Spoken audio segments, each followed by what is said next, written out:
This year, 2025, marks 80 years since the end of the Sino-Japanese War. There are many events, and a military parade on September 3rd. Lately, there's a film called Dead to Rights. People say many left the cinema in tears, vowing to keep killing Japanese. 给南京照相馆看了，我就告诉你，没有人会笑着走出电影院。你这片能不能给日本人看一下啊？我求求你了，你们能不能看一下啊？我看完以后，我真的全上恨了。现在这电影就在我心里都不是简简单单一个电影，你们就畜生，纯畜生，你知道吗？你还好意思搁这拍照，你还搁这不承认历史了啊？我建议就所有人啊，所有中国人都应该去看一下这个片儿。我看到后面，我就是那种控制不住那种掉眼泪，是那种生理上的那种难过，我就剩恨了，我就剩恨，我要跟他们不共戴天。就大家千万别忘记，就是1945年8月15号日本投降日啊，就他们还搁这不承认，不要脸。So here at Wang's Talk, we've been thinking, since this year is such a special anniversary, what kind of China-Japan topics should we cover? Recently, I've been going through quite a lot of diplomatic archives from Japan's Ministry of Foreign Affairs. Most of these are from 1972, when China and Japan established diplomatic relations. Japan made these public long ago, but as we all know, China's diplomatic archives are almost never declassified. So while these files are widely known in Japan, very few people in China have actually read them. They're extremely detailed. There are full records of every meeting in the negotiations, as well as Japan's policy guidelines for dealing with China at the time. Personally, I think they're very valuable. One big question many people have had for decades is, why did China, during those talks, voluntarily give up war reparations? It's something many Chinese still wonder about. If you gave that up, what did you get in return? After reading these Japanese archives, my impression is this. China's diplomacy back then wasn't driven by national interest. It was guided by ideology and politics. As a result, China got little more than symbolic recognition to boost national pride, while Japan secured the real benefits they wanted. Compared with Japan's professionalism, China's negotiators were shockingly amateur. So, 50 years later, you can't help but feel that China's diplomatic team at the time was completely unfit for a major power. Of course, this was during Mao's Cultural Revolution, so looking back now, it's easy to see just how absurd those years really were. That's why today, I want to share some behind-the-scenes stories of the 1972 China-Japan normalization talks. The story starts in early 1972, when something huge happened on the world stage. President Nixon visited China. It shocked the world. Think about it. The two main adversaries of the Cold War actually shook hands. The bigger backdrop was the worsening Sino-Soviet split. China hoped to align with the United States to counter the Soviet Union. Both sides had this strategic need, so these old enemies suddenly met in Beijing and shook hands. After that contact between China and the US, China had another urgent goal, gaining more international recognition. At the time, very few countries formally recognized the People's Republic of China. In the Western Bloc, France had done so, but apart from France, the UK, the US, and most other countries still had no diplomatic ties with China. So China was eager to gain recognition from Western countries. By recognition, we mean acknowledging that the People's Republic of China was the only legitimate government, and that Taiwan was just the so-called illegal Chiang Kai-shek clique. Even though China had already regained its seat at the United Nations, the Western Bloc was still a solid wall. In that situation, China set its sights on Japan.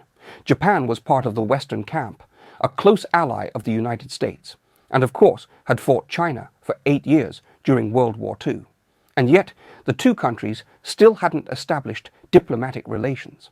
So in 1972, Beijing was in a hurry to make that happen. That year, China invited many Japanese political parties to visit Beijing. But at the time, Japan's Prime Minister was Eisaku Sato. He leaned toward the Republic of China in Taiwan, was close to the US, and didn't have much goodwill toward the Chinese Communist Party. So Beijing felt the timing wasn't quite right yet. But promoting China-Japan exchanges had already become an urgent diplomatic goal. In July that year, China sent a ballet troupe to Japan. You've heard of ping-pong diplomacy between China and the US. Well, China and Japan had ballet diplomacy. It worked in much the same way. The troupe had originally gone to North Korea that summer. When they returned, instead of disbanding, they were given a new mission: quickly rehearse Japanese songs and dances, like the fishing song, to take to Japan. Premier Zhou Enlai then called back a man named Sun Pinghua from a weapons school. During the Cultural Revolution, many Chinese officials were sent down to do manual labor, and Sun was one of them. His story was unusual. He'd grown up in Japanese-occupied Manchukuo, later studied in Japan, joined the Chinese Communist Party while there, then left before finishing his degree to return to Manchuria.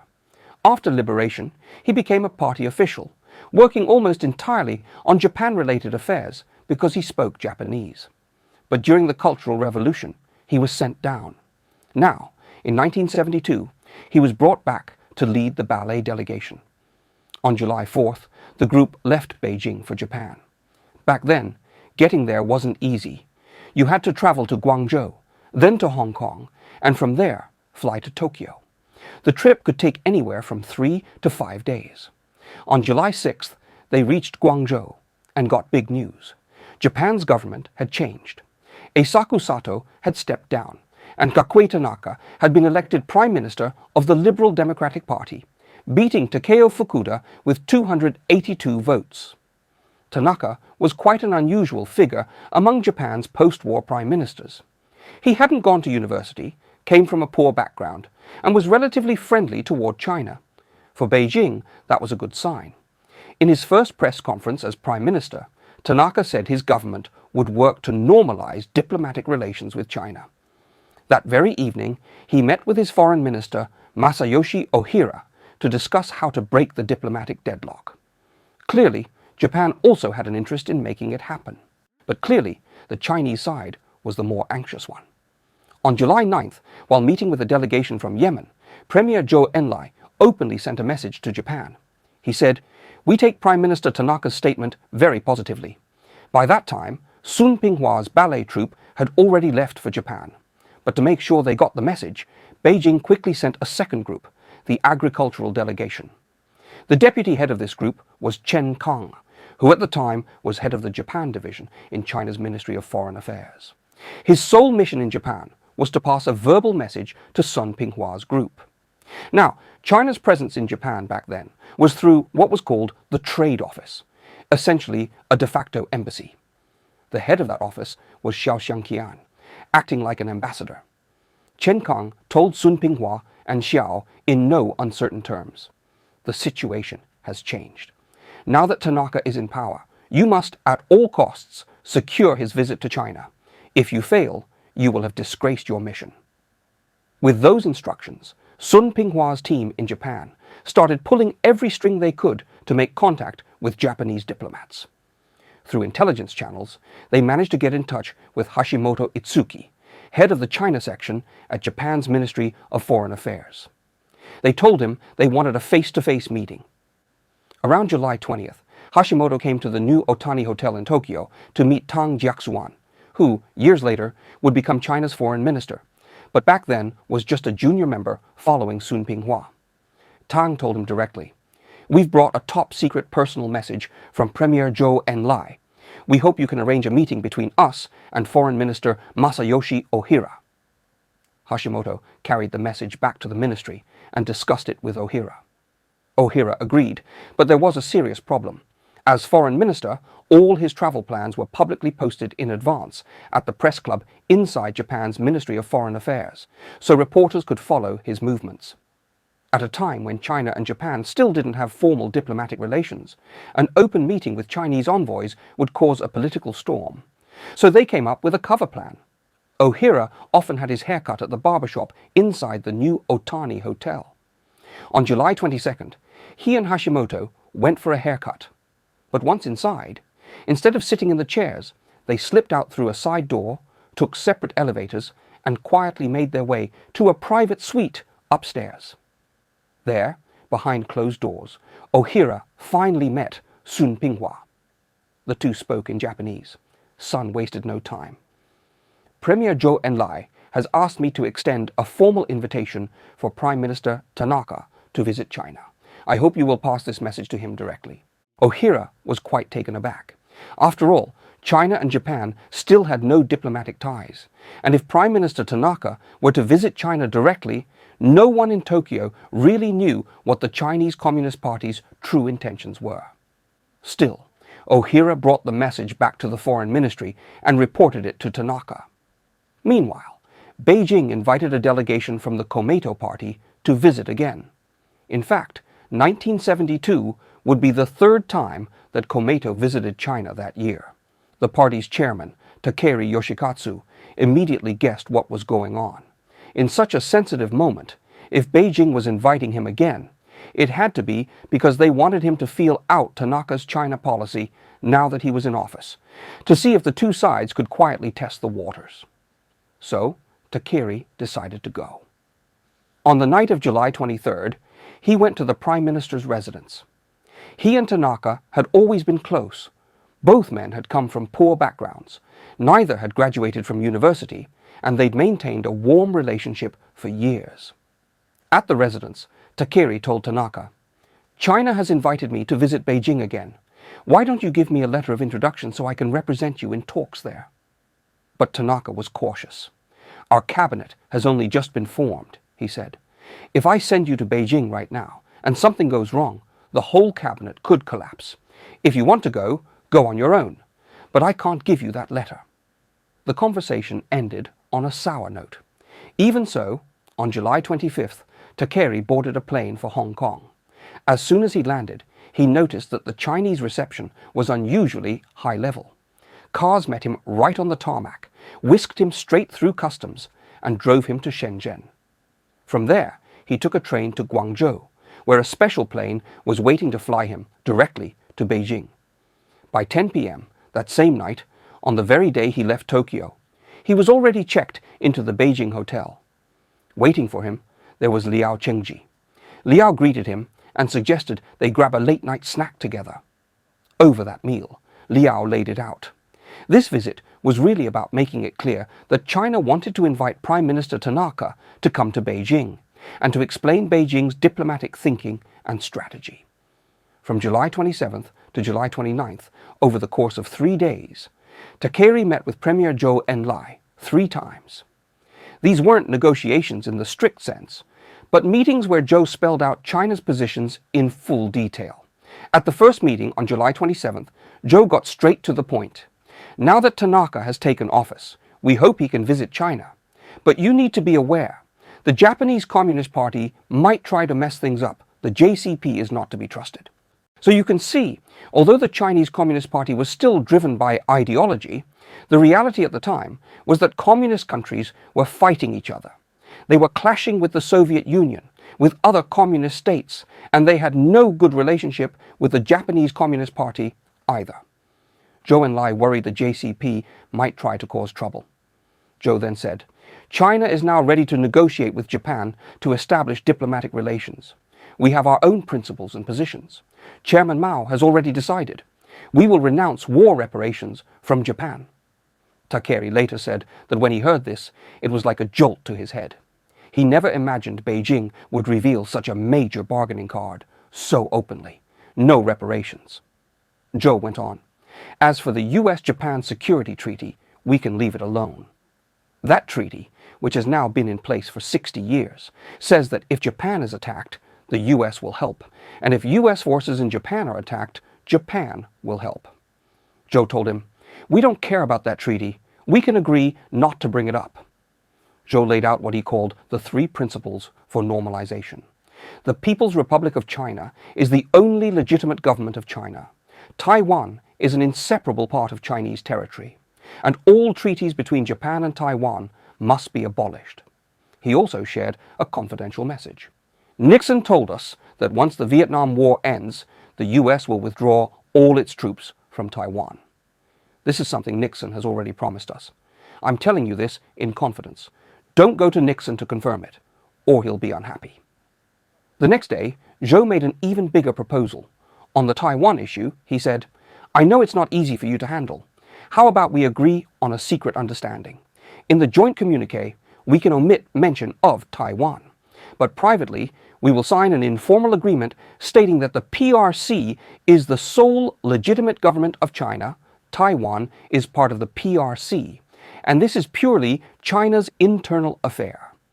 After normalization, Taiwan's embassy must be withdrawn from Japan, and if, in the future, we liberate Taiwan, China will give proper consideration to Japan's interests there.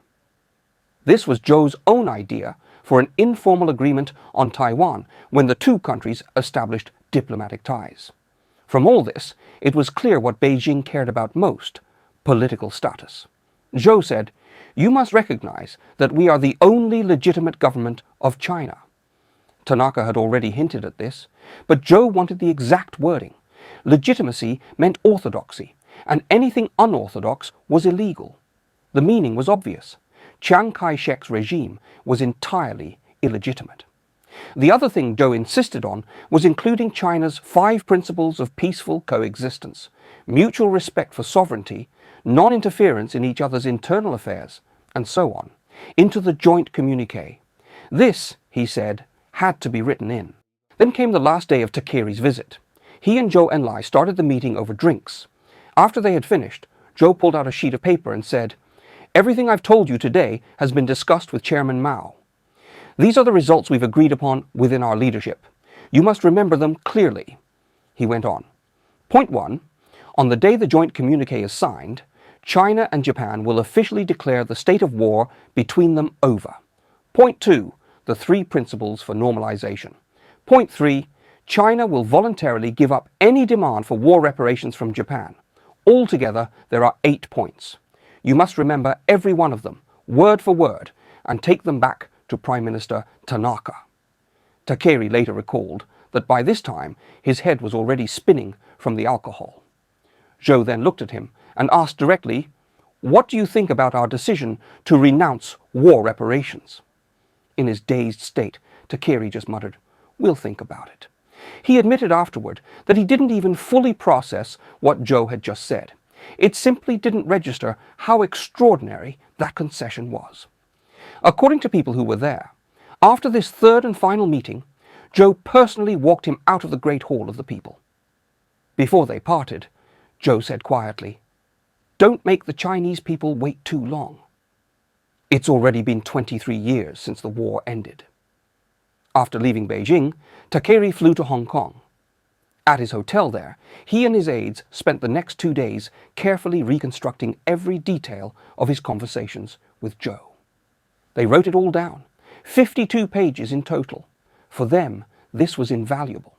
They never imagined that on this trip they would be handed, point blank, the entire set of China's negotiating positions, its real bottom lines for establishing diplomatic relations with Japan. On August 3rd, Takeri returned to Tokyo. The very next day, August 4th, he went to the Prime Minister's residence to see Tanaka.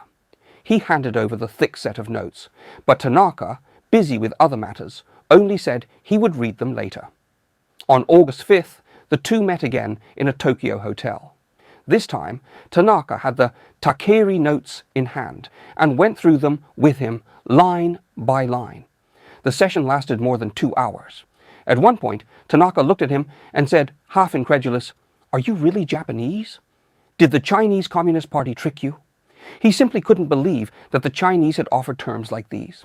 For Japan, the 3 most sensitive issues were war reparations, the US-Japan Security Treaty, and the Taiwan question. And China, in all 3 areas, was offering concessions beyond anything the Japanese side had even dared to expect. Takeri insisted, "How could I be tricked?" "This is all exactly what Zhou Enlai told me. He nodded at every point. I've remembered every word." Tanaka was silent for a moment, then said, "In that case, I've decided. I will go to China." When Takeri left Beijing, he and Zhou Enlai had an arrangement. If Prime Minister Tanaka decided to visit Beijing, how would they pass the message? The signal was this. Liao Chengji was scheduled to lead a delegation to Japan. If Tanaka made the decision to visit China, the announcement would be that Liao's delegation was postponing its trip. So after Tanaka told Takeri he'd go to China, Takeri went straight to the press club at the Foreign Ministry in Tokyo and made the announcement Liao Chengji's visit to Japan had been postponed. The next morning, August 6th, all of Japan's major newspapers ran the news on their front pages. When word reached Beijing, Zhou Enlai and his team knew immediately Tanaka had decided. They were overjoyed. But in Tokyo, the foreign ministry was already moving. They formed a special negotiation team for talks with China. It included Foreign Minister Masayoshi Ohira, Treaty Bureau Director Takashima, and the head of the China section, Hashimoto Itsuki. Their negotiation strategy was to stick to existing legal frameworks as their baseline when dealing with Beijing. For example, the treaties Japan had signed with the Republic of China couldn't simply be nullified. Those had been ratified by the Japanese Parliament back in 1952. Or take the war reparations issue. Japan would point out that the ROC had already formally renounced reparations in 1952. Using points like these, they drafted a framework agreement. On September 25, 1972, Tanaka arrived in China. Zhou Enlai greeted him warmly at the airport. It was a big moment. Since Nixon's visit earlier that year, this was the second major Western leader to come to Beijing. And in this case, Japan and China were still technically in a state of war, with no diplomatic relations. It was seen as a huge diplomatic breakthrough for China. Tanaka even received warmer treatment than Nixon. When Nixon landed, Zhou met him at the airport, but left afterward. With Tanaka, Zhou personally accompanied him from the airport straight to Villa 18 at Diaoyutai State Guest House. Tanaka was surprised. When he walked into Villa 18, he found a glass of chilled iced water waiting for him, something Chinese themselves don't drink. On the table was a plate of fuyu persimmons, a Japanese variety he especially loved. The next morning, the miso soup served for breakfast was made from miso produced in Niigata Prefecture, specifically a 3-year-aged miso from his hometown of Kashiwazaki. Tanaka tasted it and said, "This is exactly like what we have at home." He was astonished at how thoroughly the Chinese side had researched him. The attention to his personal preferences was meticulous, but while the hospitality was flawless, the Chinese negotiators were no match for the Japanese team's skill at the table. On the afternoon of September 25th, Zhou Enlai and Tanaka held their first formal talks at the Great Hall of the People. That meeting saw its first turbulence. The talks focused on the US-Japan Security Treaty and the Taiwan question, issues on which Beijing had already made concessions. But Tanaka asserted, Japan has its own policies. China must not try to export revolution. And Japan has its own elections. His stance came across as firm, even tough. That evening, at the welcome banquet, Zhou Enlai gave his toast. When it was Tanaka's turn to respond with a speech of thanks, he said something that 数十年にわたって日中関係は遺憾ながら不幸な経過をたどってまいりました。この間、我が国が中国国民に多大のご迷惑をおかけしたことについて、私は改めて深い反省の念を表明するものであります。第二次大戦後においても、なお不正常かつ不自然な状態が続いたことは歴史的事実としてこれを率直に認めざるを得ません。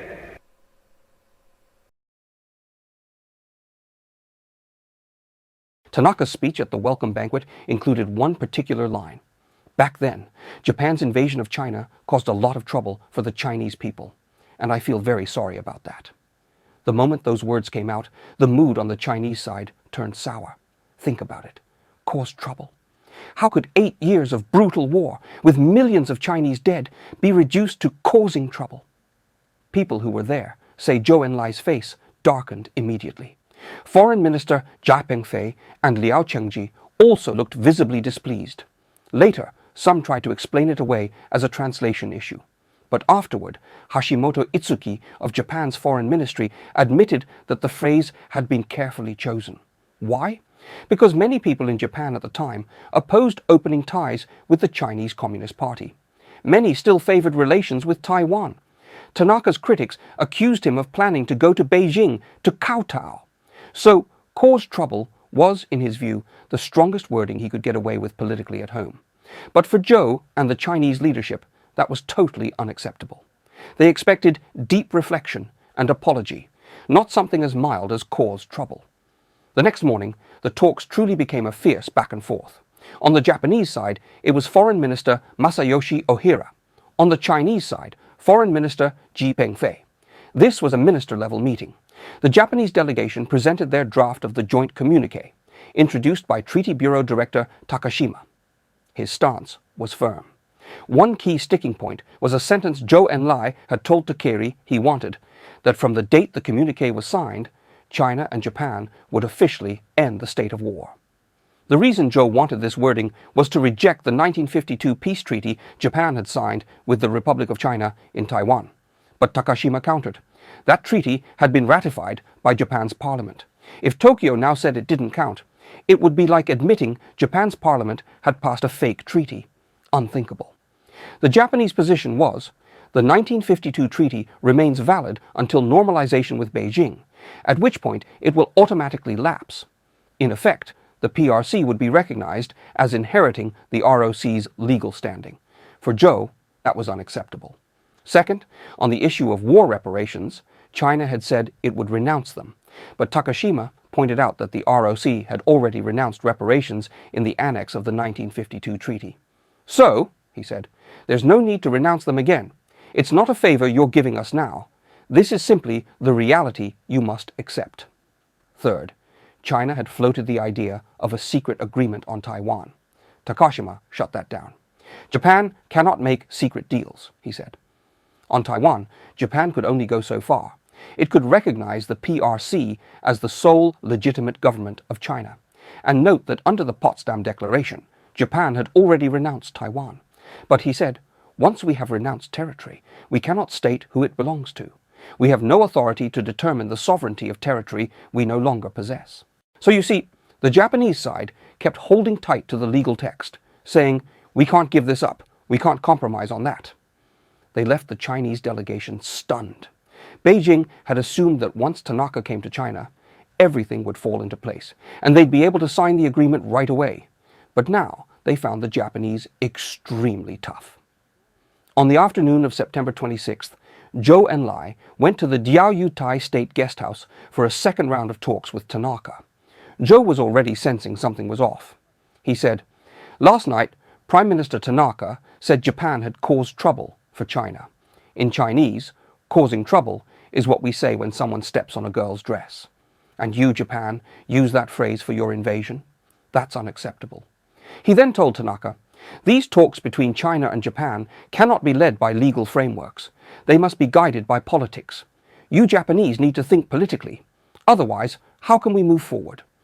Faced with Zhou's harder tone, Tanaka later huddled with Ohira, saying it seemed like they might not be able to reach an agreement. In fact, according to Japan's diplomatic archives, the Japanese had prepared two versions of their position. On the issue of ending the state of war, Plan A was to refuse Beijing's demand to include that language in the joint communique.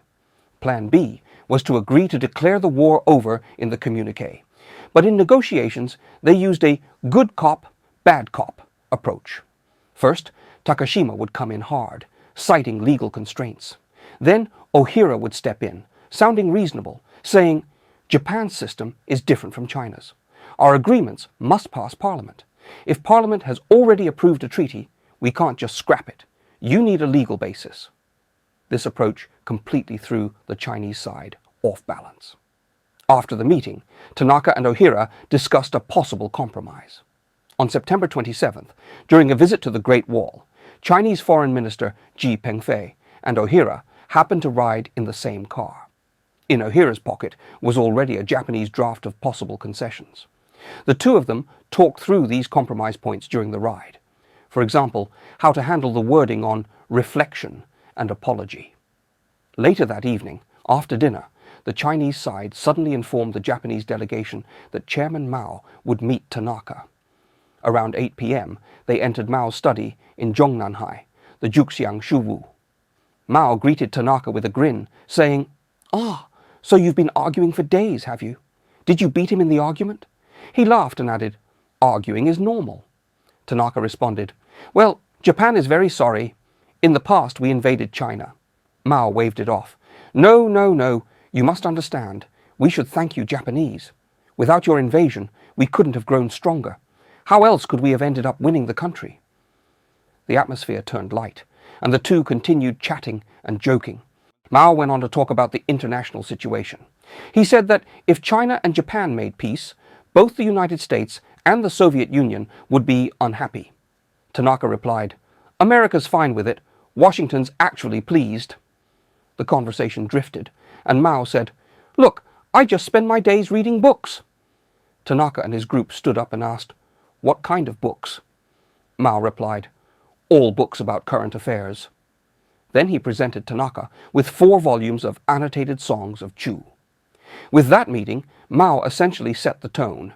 No matter what, China would sign the joint communique with Tanaka. That same night, after the meeting ended, the Chinese and Japanese negotiating teams rushed to the Great Hall of the People for a 3rd round of talks. They worked by lamplight, going back and forth until 2 o'clock in the morning. Finally, they reached an agreement. On September 28th, both sides formally signed the joint communique. But here's the thing. If you read it carefully, almost everything Japan wanted was included, while China's key demands were all compromised away.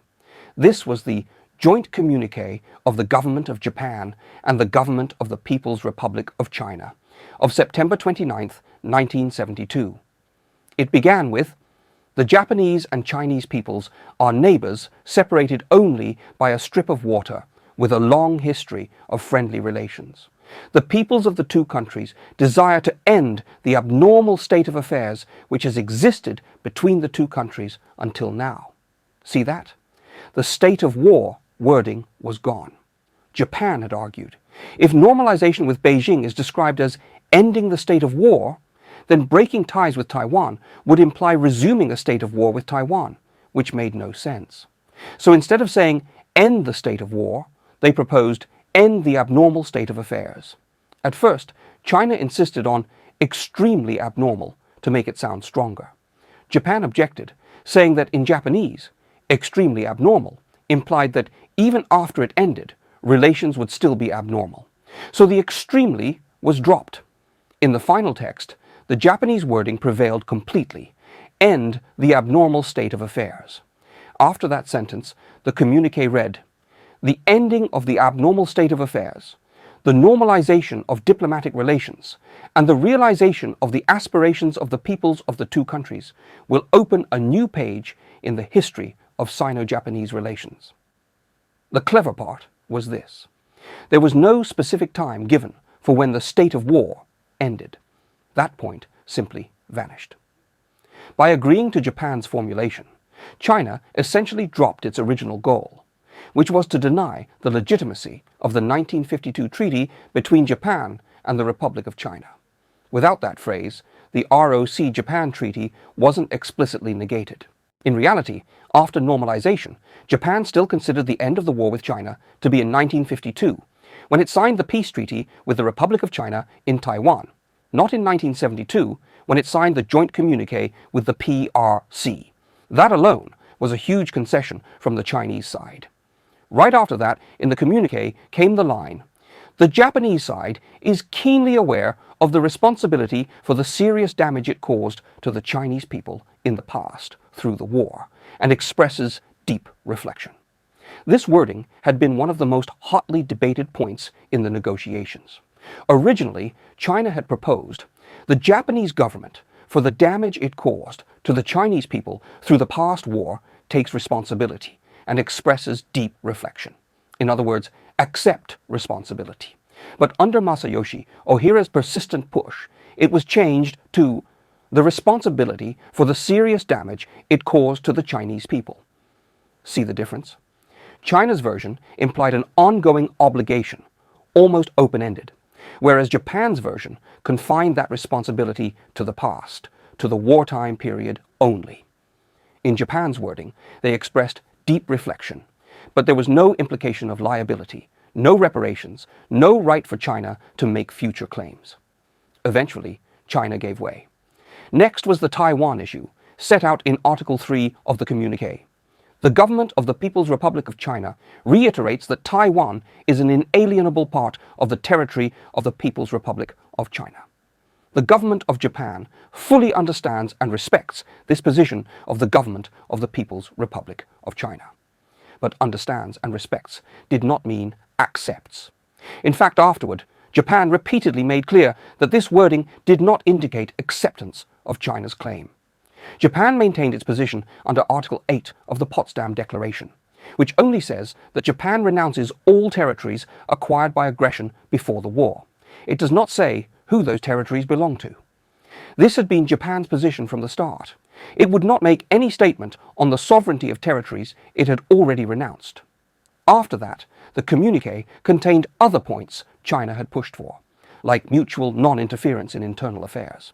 Article 5 was China's declaration that in the interest of friendship with Japan, it would renounce all demands for war reparations.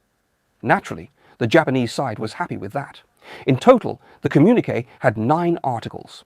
So, looking at it on the surface, Tanaka's 1972 visit to China seemed like a major diplomatic win for Beijing. China was the host, and Tanaka came all the way to Beijing to talk on Chinese soil. But from what I've seen in the records of these negotiations, China actually made some very serious mistakes.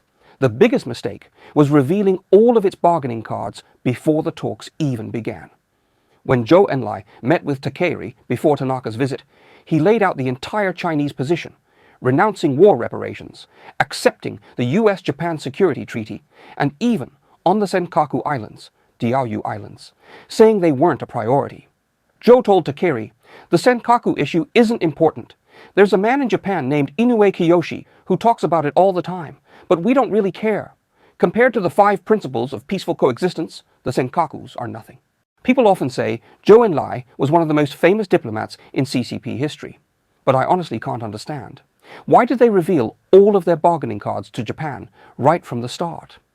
Once Japan knew China's bottom line, they built their own negotiation strategy around it, using legal arguments as the core. And with that approach, they basically dismantled every key position the Chinese side had. That's the first point. The second is that Beijing was obsessed with summit diplomacy. They had to get Tanaka Kakue to Beijing. But here's the problem. Once Tanaka arrived, if the two sides failed to produce a joint communiqué, China would lose face. Under today's diplomatic norms, the foreign ministries would hold multiple rounds of talks first, finalize the agreement, and only then would the leaders meet for the signature. Back then, though, diplomacy was incredibly immature. Nothing had been negotiated yet, and they still invited Tanaka to Beijing. Once he got there, the actual talks only began. Tanaka with Zhou Enlai and Ohira with Ji Pengfei. That put China in a completely passive position. And with only 3 days to work with, if the talks failed, the pressure was all on Beijing. Mao had already set the political tone, so from September 25th to 28th, the Chinese side kept retreating step by step.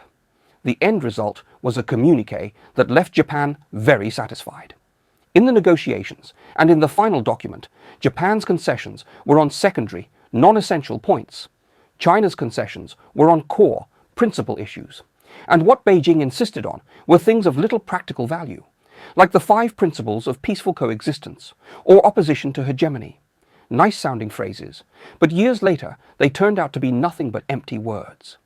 The truth is, in that era, China's diplomatic team, driven by ideology and politics rather than national interest, ended up causing real losses to the country's interests. I suspect Mao's real passion was for the spectacle of summit diplomacy. Nixon visited, and Mao could sit in that room joking with him. Then Tanaka visited, and Mao could do the same. It looked impressive. But in the process, how much of China's national interest was squandered by such naive negotiating tactics? And maybe that's why the CCP has never dared to release the internal records of these talks. The real reason is right there. Today, as we mark the 80th anniversary of the end of the Sino-Japanese War, what does normalization of China-Japan relations really mean? It means going beyond ideology and making each country's own national interests the core. Back then, Mao's ideology-driven diplomacy won face but lost substance. Now, over 50 years later, the lesson is clear. And mistakes like that should never be repeated. Don't you think? That's all I wanted to share today. Thank you.